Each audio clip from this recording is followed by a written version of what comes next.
সন্দীপ ঘোষ বেরিয়েছেন।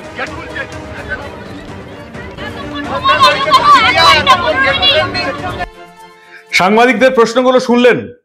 সন্দীপ ঘোষের বাড়িতে আজকে সিবিআই রেড হয়েছে এবং সেখানে সাংবাদিকরা সন্দীপ ঘোষকে প্রশ্ন করছে দরজা খুলতে এত দেরি হলো কেন। কেন এই প্রশ্ন সাংবাদিকরা করছে? কারণ ভারতবর্ষে আজকে সিবিআই একটা রেকর্ড করে ফেলেছে। আমি আপনাদের বলেছি না যে সিবিআই, ইডি গোটা ভারতবর্ষের প্রিমিয়াম গোয়েন্দা সংস্থা, অসাধারণ তাদের অফিসাররা, যে কোনো কেস তারা খুব তাড়াতাড়ি সলভ করে ফেলেন। যে কোনো মুখ্যমন্ত্রী এই ভারতবর্ষের, আমাদের রাজ্য ছাড়া যে কোনো মুখ্যমন্ত্রীকেও তারা তোয়াক্কা করেন না, ধরে জেলে ভরে দেন প্রমাণ পেলেই। সেই সিবিআই আমাদের রাজ্যে এলেই যে কি হয়ে যায় বুঝতে পারি না। তবু আমার ভরসা আছে, আশা করি সিবিআই আরজি কর কাণ্ডে অপরাধীদের ধরতে পারবে। আজকে সিবিআই একটা রেকর্ড করলো, কি জানেন? এই প্রথমবার দেশে সিবিআই কারোর বাড়িতে রেড করতে গেছে, তার ঘুম ভাঙেনি বলে সিবিআই বাড়ির দরজায় 1.5 ঘন্টা দাঁড়িয়ে আছে। আমি আজ অব্দি শুনিনি, আমি জানি না আপনারা শুনেছেন কিনা। আর কি হলো? প্রধানমন্ত্রী নরেন্দ্র মোদী আজকে আবার এই দেশের বিভিন্ন রাজ্যে ঘটে যাওয়া নারীদের বিরুদ্ধে যে অত্যাচার ঘটছে তা নিয়ে কড়া বার্তা দিলেন। কেন্দ্রীয় সরকার কি তাহলে এই নিয়ে আরো নতুন কোনো বিল আনতে চলেছে? সবটা দেখাবো। কি হলো আজকে সিবিআই জায়গায় জায়গায় রেড করছে, সব দেখাবো। এই প্রতিবেদন শেষ অবধি দেখুন। আমি মানব, তার নিউজ বাংলায় আপনাদের স্বাগত জানাচ্ছি। মমতার শিক্ষা দপ্তরের ফতোয়া উড়িয়ে জায়গায় জায়গায় শিক্ষক শিক্ষিকারা ছাত্রীদের নিয়ে প্রতিবাদ আন্দোলনে নেমেছেন এবং আজকে আর সন্দীপ ঘোষকে ডাকেনি, সন্দীপ ঘোষের বাড়িতে পৌঁছে গেছে সিবিআই। আপনারা জানেন গত শুক্রবার থেকে, একটা শুক্রবার সকালে আপনারা এই ঘটনার কথা জানতে পারলেন। আরজি করের একজন ডাক্তারকে অত্যাচার করে খুন করে ফেলা হয়েছে। তারপরের শুক্রবার থেকে সন্দীপকে ডাকা শুরু করলো সিবিআই। আজকে রবিবার, 8-9 দিন ধরে নিজেদের দপ্তরে সন্দীপ ঘোষকে ডেকে পাঠানোর পর আজকে রবিবার সিবিআইয়ের খেয়াল হয়েছে আজকে আর নিজের দপ্তরে ডাকবো না, সন্দীপ ঘোষের বাড়িতেই 7 সকালে পৌঁছে গেল সিবিআই। সকাল 6টায় তারা নিজেদের দপ্তর থেকে বেরোলো, 6:30টার মধ্যে সন্দীপ ঘোষের বাড়িতে পৌঁছে গেল। এবং ভারতবর্ষের ইতিহাসে আজ অব্দি সিবিআই রেডে কেউ কোনোদিন যেটা দেখেনি সেটা দেখে নিল এই বাংলার মানুষ। 6:30 থেকে সিবিআই সন্দীপ ঘোষের বাড়ির দরজায় দাঁড়িয়ে রইল। সন্দীপ ঘোষ ঘুম থেকে উঠে গেট খুললেন কটায়? প্রায় 8টা 10 নাগাদ। ভাবতে পারছেন, কখনো কোনোদিন শুনেছেন সিবিআই কারোর বাড়িতে রেড করতে গিয়ে বাড়ির দরজায় দাঁড়িয়ে আছে যে ঘুম থেকে উঠে অভিযুক্ত দরজা খুললে তারপরে ভেতরে ঢুকে রেড করব? 6:30 থেকে সকাল 8টা 10 সিবিআই সন্দীপ ঘোষের বাড়ির সামনে ঘোরাফেরা করলো। একবার সেই ছবি দেখে নিন। গেট খোলার পর সাংবাদিকরা প্রশ্ন করলেন এত দেরি হলো কেন। দেখুন সেই দৃশ্য একবার। সন্দীপ ঘোষ বেরিয়েছেন।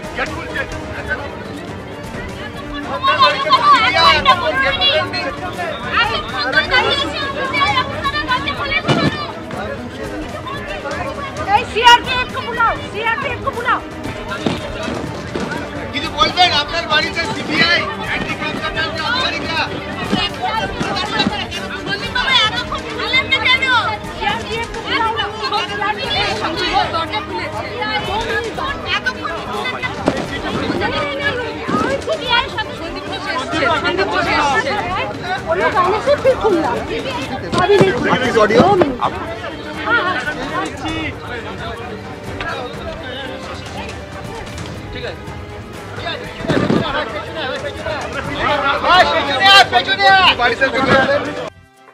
আর কি কি হলো, কোথায় কোথায় রেড হলো সবটা বলবো। তার আগে একবার প্রধানমন্ত্রী নরেন্দ্র মোদী কি বার্তা দিয়েছেন সেটা একবার শুনে নি। নারীদের উপর বিভিন্ন রাজ্যে, শুধু বাংলা নয় ভারতবর্ষের বিভিন্ন রাজ্যে নারীদের উপর এই ধরনের বীভৎস অত্যাচারের ঘটনা ঘটছে, যেটা নিয়ে আবার সরব হলেন প্রধানমন্ত্রী নরেন্দ্র মোদী। আজকে আমরা দেখলাম রবিবার মহারাষ্ট্রের জলগাঁওতে একটা লাখপতি দিদি অনুষ্ঠান ছিল, সম্মেলন ছিল। সেখানে তিনি বললেন মহিলাদের নিরাপত্তা খুবই গুরুত্বপূর্ণ বিষয়। রাজ্য সরকারগুলিকে প্রধানমন্ত্রী বার্তা দিয়েছেন মহিলাদের উপর অত্যাচার মেনে নেওয়া যায় না এবং নির্দিষ্ট কোনো রাজ্য বা ঘটনার কথা উল্লেখ না করলেও আমাদের রাজ্যে আরজি কর কাণ্ডের আবহে প্রধানমন্ত্রীর এই মন্তব্যকে তাৎপর্য বলেই মনে করা হচ্ছে। সোশ্যাল মিডিয়ায় অনেকে দেখছি বলছেন মোদী এই নিয়ে কেন চুপ। প্রধানমন্ত্রী মোদীকে এই নিয়ে 3বার আমি মুখ খুলতে শুনলাম, শুধু আরজি কর নিয়ে নয়, ভারতবর্ষের যেখানে যেখানে এই সমস্ত ঘটনা ঘটেছে, সেটা উত্তরপ্রদেশে হোক, উত্তরাখণ্ডে হোক, সেটা আসামে হোক বা পশ্চিমবঙ্গ হোক, সব ঘটনা নিয়ে প্রধানমন্ত্রী নরেন্দ্র মোদী বার্তা দিয়েছেন এবং আমরা চাই এই নিয়ে আরো কড়া আইন আসুক। শুধু আইন আনলে হবে না, আমরা চাই এই বিচারগুলো খুব তাড়াতাড়ি শেষ হোক, ফাস্ট ট্র্যাক কোর্ট করে এই বিচারগুলোকে শেষ করা হোক, যাতে ওই যে কথায় আছে না, জাস্টিস ডিলেড জাস্টিস ডিনাইড, বিচার দেরি হলে তার কোনো দাম থাকে না, সেই জিনিস যেন আমাদের শুনতে না হয়। আজকে প্রধানমন্ত্রী মোদী কি বললেন আপনারা শুনে নিন এক ঝলকে। साथियों, माताओं, बहनों, बेटियों का सामर्थ्य बढ़ाने के साथ साथ उनकी सुरक्षा भी देश की प्राथमिकता है। मैंने लाल किले से भी बार बार इस विषय को उठाया है।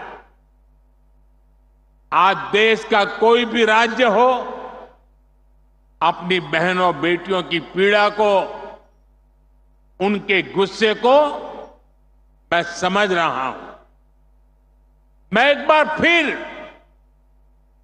देश के हर राजनीतिक दल से कहूंगा, हर राज्य सरकार से कहूंगा कि महिलाओं के खिलाफ अपराध अक्षम्य पाप है। दोषी कोई भी हो, वो बचना नहीं चाहिए। उसको किसी भी रूप में मदद करने वाले बचने नहीं चाहिए। अस्पताल हो, स्कूल हो, दफ्तर हो या फिर पुलिस व्यवस्था, जिस भी स्तर पर लापरवाही होती है, सबका हिसाब होना चाहिए। ऊपर से नीचे तक मैसेज एकदम साफ जाना चाहिए। ये पाप अक्षम्य है। अरे सरकारें आती रहेगी, जाती रहेगी, लेकिन जीवन की रक्षा और नारी गरिमा की रक्षा इस समाज के रूप में भी और सरकार के रूप में भी हम सबका बड़ा दायित्व है। আর কি কি হলো আজকে দেখতে পাচ্ছেন যে বিভিন্ন জায়গাতে মমতা বন্দ্যোপাধ্যায়ের শিক্ষা দপ্তরের ফতোয়া উড়িয়ে দিয়ে শিক্ষক শিক্ষিকারা ছাত্রছাত্রীদের নিয়ে মিছিল করছেন এবং সবচেয়ে বড় কথা, শিক্ষা দপ্তরের এটা যত তাড়াতাড়ি বুঝে যাবে তত তাড়াতাড়ি ভালো যে স্কুলে স্কুলে এখন ছাত্রছাত্রীদের প্রতিবাদের ক্লাস শুরু হয়েছে, এই ক্লাস বন্ধ করার চেষ্টা করবেন না। আপনারা 43 জন ডাক্তারকে বদলি করে দিয়েছিলেন যারা এই আন্দোলন নিয়ে মুখ খুলেছিল, সেই আন্দোলনেরই চাপে 43 জন ডাক্তারকে আপনারা কিছু করতে পারেননি। আমি আপনাদের বলছি, রাজ্যের শিক্ষা দপ্তরকে বলছি একজন সাংবাদিক হয়ে, যারা মিছিল করছে টিফিনের মধ্যে বা হাসপাতালের ছুটির পর, তাদেরকে শোকজ করে তাদের উপর শাস্তির খাড়া নামাতে যাবেন না, পারবেন না। এতক্ষণ টার্গেট আছে স্বাস্থ্য ভবন এবং লালবাজার, এরপরে শিক্ষা দপ্তর আপনাদের টার্গেটে এসে যাবে। কোন রকম, আরো একবার আপনাদের বলছি, রাজ্যের শিক্ষা দপ্তরকে বলছি, কোন রকম শাস্তিমূলক ব্যবস্থা যদি কোন স্কুলের বিরুদ্ধে, কোন শিক্ষক শিক্ষিকার বিরুদ্ধে নেন, সবচেয়ে আগে কিন্তু আমরা মুখ খুলবো এবং সেই শিক্ষক শিক্ষিকাকে সামনে নিয়ে এসে বাংলার মানুষকে জানাবো আপনারা কত বড় অপরাধ করতে চলেছেন। আপনারা দায়িত্ব নিয়ে মমতা বন্দ্যোপাধ্যায়ের প্রোগ্রাম হলে ডিএম, এসপি, বিডিও, এসডিও সবাইকে দিয়ে স্কুলের ছাত্রীদের তুলে আনেন মমতা বন্দ্যোপাধ্যায়ের জনসভায়, সেই রকম ভিডিও আমাদের কাছে শয়ে শয়ে আছে। তাই মমতা বন্দ্যোপাধ্যায়ের জনসভায় যদি ছাত্রীরা যেতে পারে, তাহলে রাজ্যের একটা ঘটনা নিয়ে তারা প্রতিবাদ করতে পারে, টিফিনের সময় তারা মিছিল করতে পারে, ছুটির পর স্কুল ড্রেসেই তারা মিছিল করতে পারে। যদি বাধা দেওয়া হয়, যদি কোন রকম শাস্তি দেওয়া হয়, তাহলে কিন্তু আমরা সেই স্কুল, সেই শিক্ষককে সামনে এনে বাংলার জনগণের কাছে কিন্তু শিক্ষা দপ্তরের বিচার চাইবো। সাবধান হয়ে যান। আজকে 43 জন ডাক্তারকে আপনারা বদলি করতে পারেননি, কোন শিক্ষককে আমরা বদলি করতে দেব না, শিক্ষা দপ্তরকে পরিষ্কার ভাষায় জানিয়ে দিলাম। কি হলো আজকে?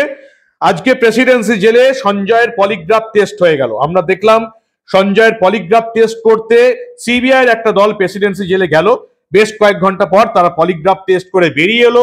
বিভিন্ন নবান্নের বিজ্ঞাপন পাওয়া মিডিয়ায় আপনারা বিভিন্ন কথা শুনতে পাবেন, কিন্তু পলিগ্রাফ টেস্টে কি প্রশ্ন হয়েছিল, কি প্রশ্ন করা হলো, কি জবাব দিল, সেই জবাব শুনে সিবিআই সন্তুষ্ট হয়েছে কিনা কেউ জানে না, সিবিআই এর ওই 4-5 জন অফিসার ছাড়া।